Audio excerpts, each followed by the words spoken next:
Colgate Tooth Powder for a breath that's sweet. And Halo Shampoo to glorify your hair. Bring you Ellen Ladd in your theater of romance from Hollywood.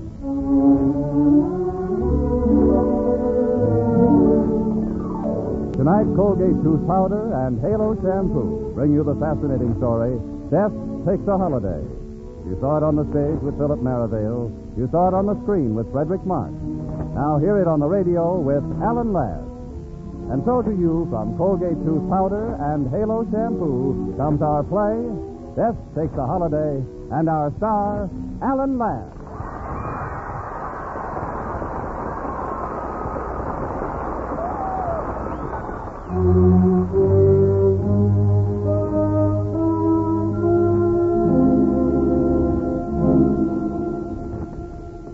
I am... how shall I describe it? A sort of vagabond of space? You see, I am, or was until I crossed your threshold, death. Death? I thought that might give you a shock. But please be assured, I am not on my usual mission tonight. I'm about to take a holiday. A holiday? Yes. Death on a holiday. That sounds incredible, doesn't it? Well, Even to me.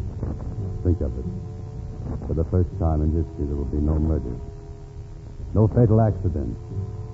No man will even die in his bed. Not a leaf will fall or a star from heaven. Nothing will decay, nothing crumble. There will be only life and growth for 3 days.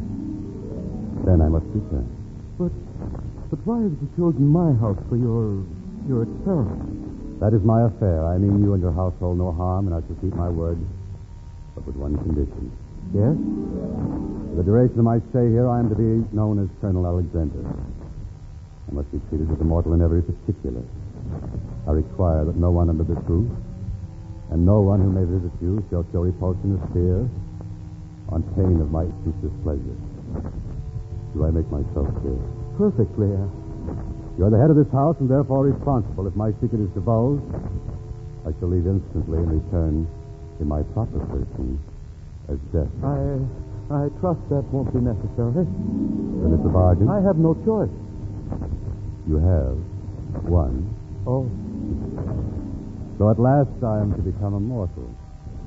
I shall feel blood in my veins, warm blood of life. My hunger shall be appeased for an hour. My hunger that is as old as time. And those that love me need not be afraid. Yes, you are to be distinguished among hosts, sir. None has entertained death before and lived.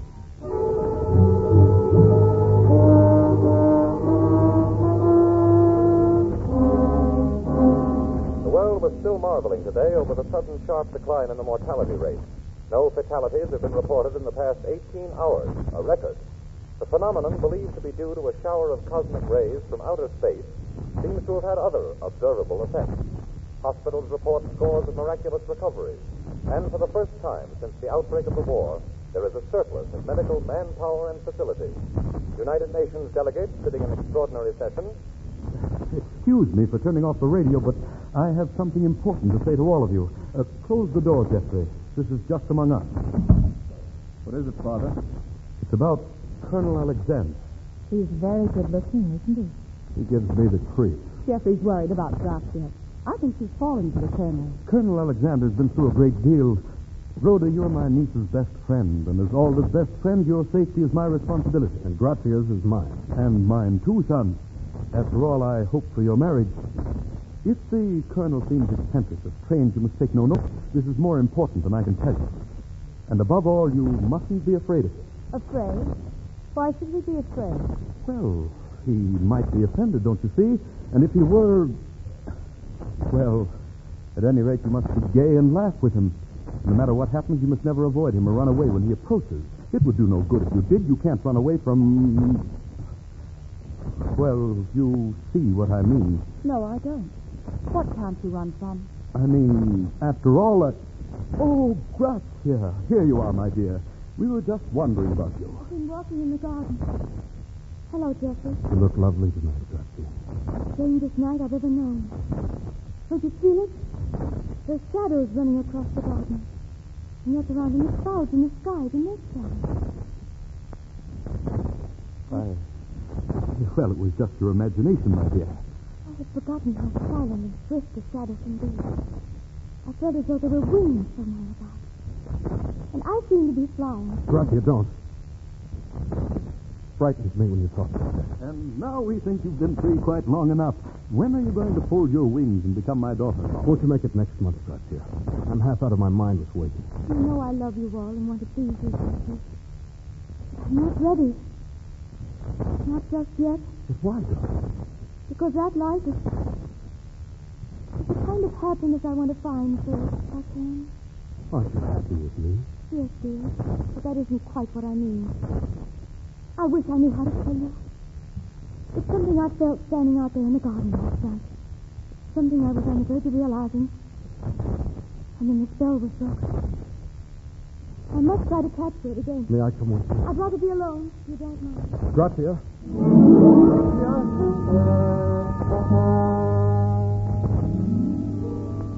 How strange they are. Like children playing with toys, passing the time while they wait for something. They have not begun to discover the magnificence of their life, to breathe the perfumed air of a garden, to feel one's strong body moving in the sun, to feel thoughts flashing on the mind, and emotion like a glowing fire in the soul. There must be splendor here if one can find it. Perhaps in that love they talk so much about. But how does one find love? Or know when one has found it?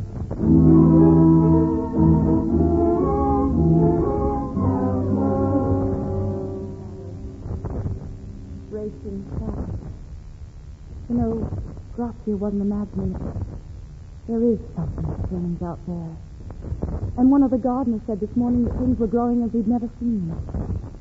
He said that not a leaf had fallen. What does it mean? I don't know, Rhoda. I've just remembered where I've seen Colonel Alexander before. Oh, not him, of course, but a face like his. It was in a dream I had in a hospital. I was supposed to be dying. Stop it, Rhoda. You're getting morbid. Oh, I'm afraid.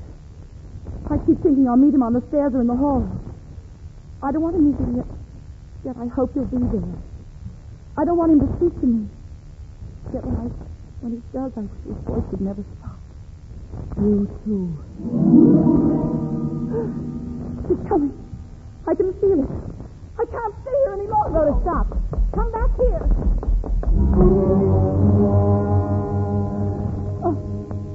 Enjoying the sentence? Or were you running into my arms? Forgive me. There was something I'd forgotten. Oh, I'm sorry. Of course, if you want to leave me, do you? I wish I might never. I'm so glad. I've had great pleasure in watching you these 3 days. You are so young and graceful and strong. Oh. There's something about you of the freshness of the morning star. That's a very pretty thing, Colonel. Shall I go on? Please don't stop. You see, I have known so much of illness that I take a singular interest in all young and budding life. Tell me, Rhoda, what is love? Love? Yes, love. Tell me, don't be afraid. What does it mean to you? To find some splendid man who loves you too. Like myself? Yes. And to live with you the rest of your life. Well, thank you. You've done bravely. But if the rest of one's life were only a few days or a few hours, would that be enough to justify it? You mean if one of them were to die? And if after those few hours they should go a great way off, where they should live like two beams of light with the swiftness and clarity of light, would that be enough? I don't understand. No, I must not frighten you. I have your answer. A great deal of your eyes. Oh, I've disappointed you. My fault. I've asked too much. The next time we meet, don't be afraid. Those who know me best have found there's nothing to fear. Good night, Colonel. Good night. Rhoda, did you find it? Oh, it's you, Colonel. Did you see Miss Fenton? Yes.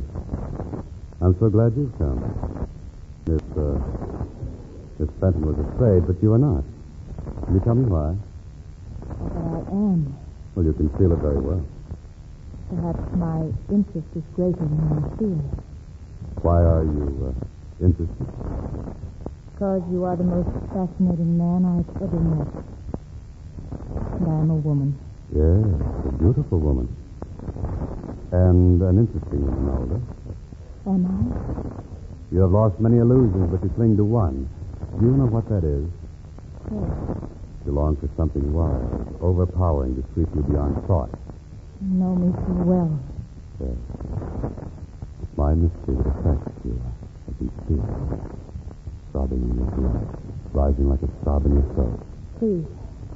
I wonder if I were to tell you who I really am. Who are you? Could you bear that, you mortal? How strangely you talk. If I were to kiss you. I love you. Look into my eyes. Look deep. What do you see there? Shadows. Look into that shadow. Let your thought go to its wildest dreams. I will you to know who I am. No. No. Say my name and see if you love me still. Your name is... No. No. Go away. Leave me alone.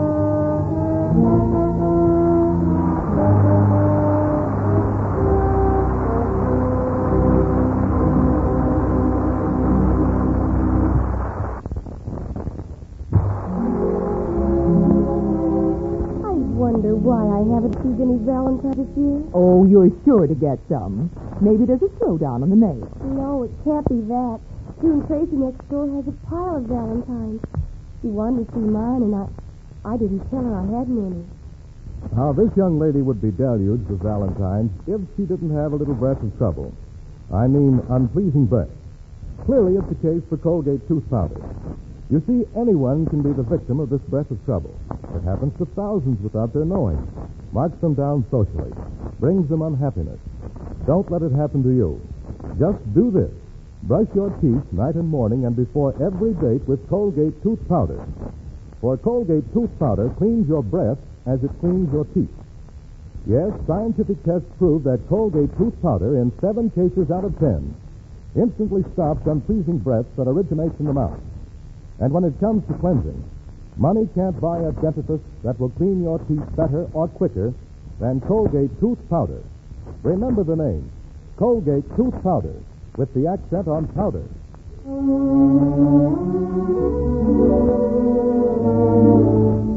And now Colgate tooth powder and Halo shampoo bring you the second act of Death Takes a Holiday, starring Alan Ladd.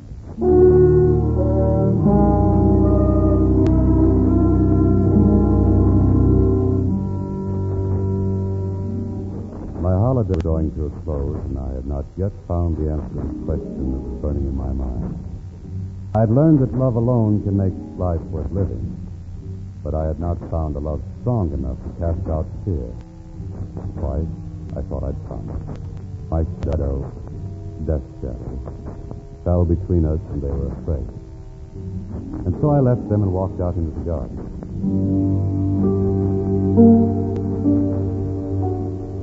I was waiting for you. Waiting, Garden? Yes. I was sure you would come tonight. Why do you stay out here with me, others? For the same reason you do, I think. You say that so simply, as if you knew. I think you have been holding life in your hands.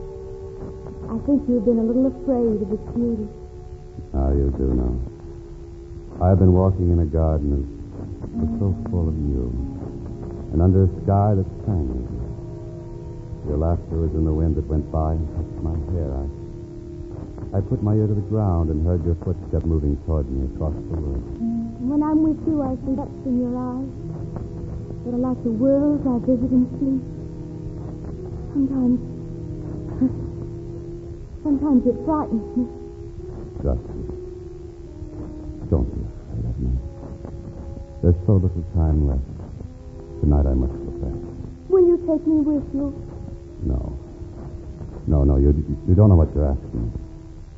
Give me 1 hour of you. Let me hold you once and feel your life. And I will go content knowing that I've lived. Oh, my love. My love.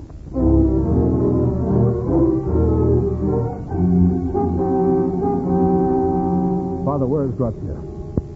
Where is Grazia? She went into the garden. I'm going out to her. No, you can't go out there, son. Why? Tell me why. Is someone with her? Answer me. I can't. Who is it? Tell me, or I swear to you, I'll kill him. You can't kill him, but he can kill us. He but puts out his hand. Who is he? Some imposter, isn't he? He's not Colonel Alexander. He's someone else. Who? You don't know what you're asking. I only know that Grazia is in danger. I'm going to her. No, you're risking your life, all of our lives. What's your life or mine? You said you'd do anything for Grazia. I would if that would save Then him. you tell me what you know. You must. Very well. Colonel Alexander is dead.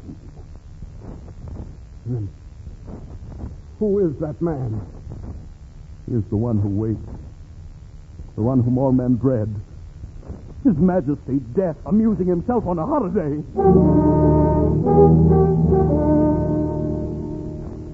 So you've broken your promise. I was desperate. It was my son's life against my promise. I had no choice. If you insist on the penalty, I'm ready. I thought we could part as friends with kindly remembrances. Now my shadow has come between us. Where is Grazia? What magic have you practiced on her? Magic. I am immortal. I am Colonel Alexander for a few moments still. I do not resume my power until midnight. What are you going to do about Grazia? It's not easy to decide. Then must we lose her?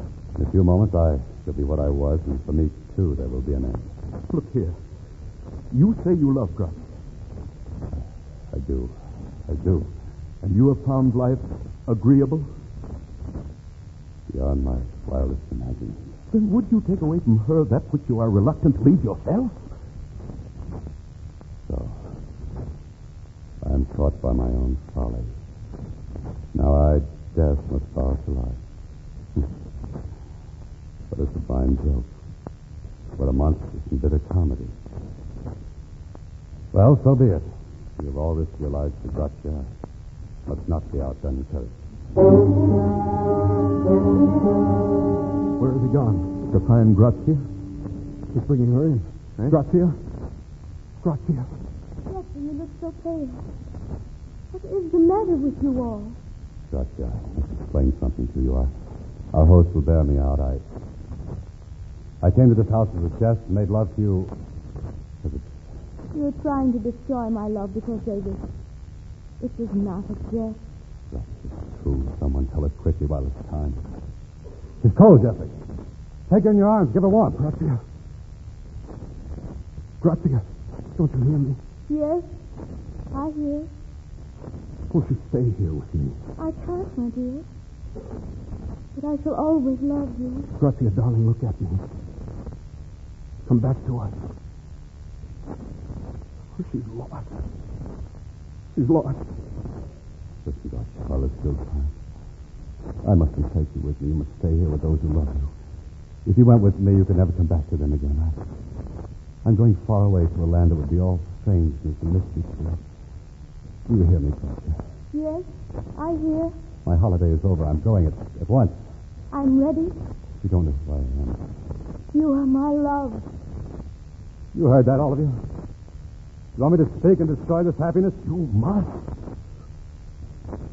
Very well. In 30 seconds, Grazia, sweet, the clock will strike midnight. I'd wanted to spare you this, but when that clock strikes, my love, you will see me as I really am. Goodbye, my friend. Remember, there's only a moment of shadow between your life and mine. And when I call, come bravely through that shadow, and you shall find me only a familiar friend.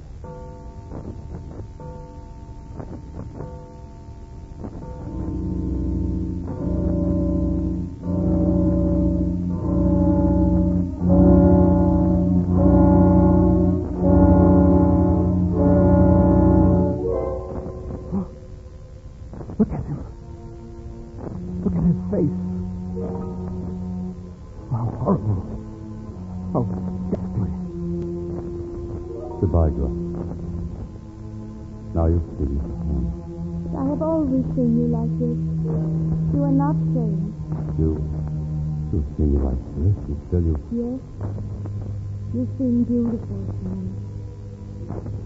Then there is a love that casts out fear, and I found it. And love is greater than illusion, and as strong as death.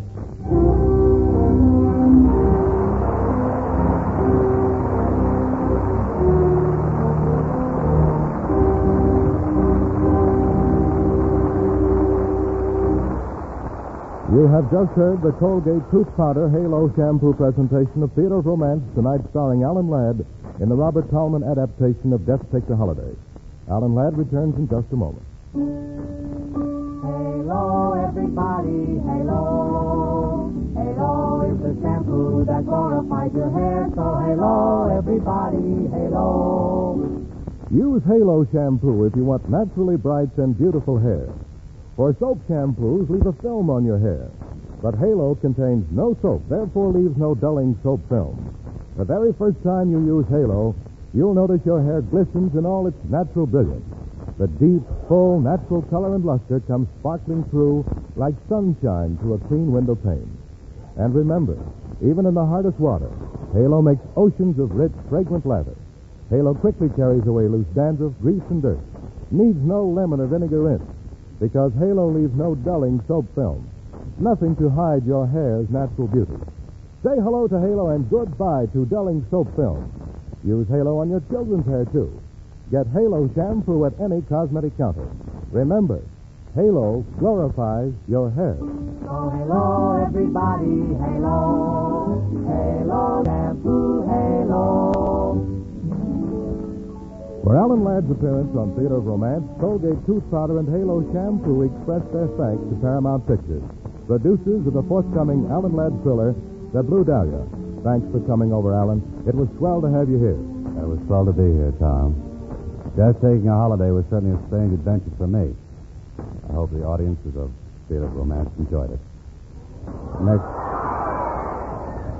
Next week, your regulars are in for a rather unusual presentation of an unusual story. It's The Uninvited, and your star will be Ray Milland. Good night, and good listening. Thank you.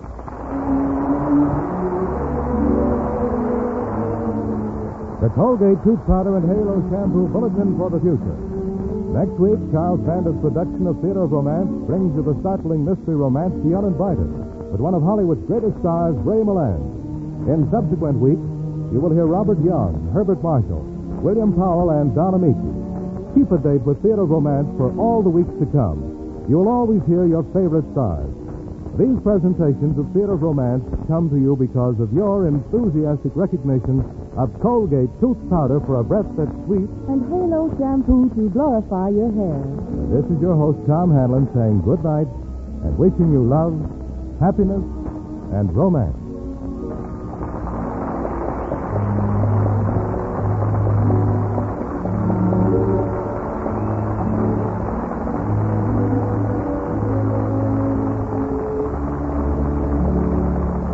Keep it up, ladies.